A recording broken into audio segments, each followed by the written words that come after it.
ವಡ್ಡರಹಟ್ಟಿಯಲ್ಲಿ ಪದೇ ಪದೇ ವಿದ್ಯುತ್ ಸಮಸ್ಯೆ ಶಾಶ್ವತ ಪರಿಹಾರಕ್ಕೆ ನಾಗರಿಕರಿಂದ ಮನವಿ. ಗಂಗಾವತಿ ಜುಲೈ 30ರಂದು ವಡ್ಡರಹಟ್ಟಿ ಗ್ರಾಮ ಪಂಚಾಯಿತಿ ವ್ಯಾಪ್ತಿಯಲ್ಲಿ ಪದೇ ಪದೇ ವಿದ್ಯುತ್ ಸರಬರಾಜು ಸ್ಥಗಿತಗೊಳ್ಳುವುದು, ಕಡಿಮೆ ವೋಲ್ಟೇಜ್ ಸಮಸ್ಯೆ ಹಾಗೂ ಹಳೆಯದಾಗಿ ಶಿಥಿಲಗೊಂಡಿರುವ ವಿದ್ಯುತ್ ಕಂಬಗಳಿಂದ ಗ್ರಾಮಸ್ಥರು ತೀವ್ರ ಸಂಕಷ್ಟ ಅನುಭವಿಸುತ್ತಿದ್ದಾರೆ ಎಂದು ಆರೋಪಿಸಿ ಸಮಸ್ಯೆಗೆ ಶಾಶ್ವತ ಪರಿಹಾರ ಕಲ್ಪಿಸುವಂತೆ ವಡ್ಡರಹಟ್ಟಿ ನಾಗರಿಕ ಸಮಿತಿ ಗ್ರಾಮದ ಹಿರಿಯರು ಹಾಗೂ ಯುವಕರು ಸಹಾಯಕ ಕಾರ್ಯನಿರ್ವಾಹಕ ಅಭಿಯಂತರರು ಕಾರ್ಯ ಮತ್ತು ಪಾಲನೆ ಉಪವಿಭಾಗ ಗಂಗಾವತಿ ಅಧಿಕಾರಿ ವಿ ಮಂಜುನಾಥ್ ಅವರಿಗೆ ಮನವಿ ಸಲ್ಲಿಸಿದರು.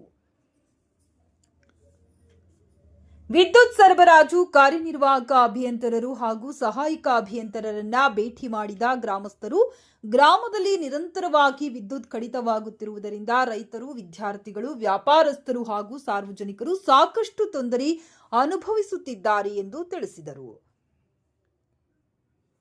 ವಡ್ಡರಹಟ್ಟಿಯಂತಹ ದೊಡ್ಡ ಗ್ರಾಮದಲ್ಲಿ ವಿದ್ಯುತ್ ನಿರ್ವಹಣಾ ಕಾರ್ಯಗಳನ್ನು ಸಮರ್ಪಕವಾಗಿ ನಿರ್ವಹಿಸಲು ಒಬ್ಬ ಲೈನ್ ಮ್ಯಾನ್ ಮಾತ್ರ ಸಾಕಾಗುವುದಿಲ್ಲ. ಆದ್ದರಿಂದ ಮತ್ತೊಬ್ಬ ಲೈನ್ ಮ್ಯಾನರ್ ಅನ್ನು ಶೀಘ್ರವೇ ನೇಮಿಸಿ ಸಾರ್ವಜನಿಕರಿಗೆ ತ್ವರಿತ ಸೇವೆ ಒದಗಿಸಬೇಕೆಂದು ಮನವಿಯಲ್ಲಿ ಆಗ್ರಹಿಸಲಾಯಿತು.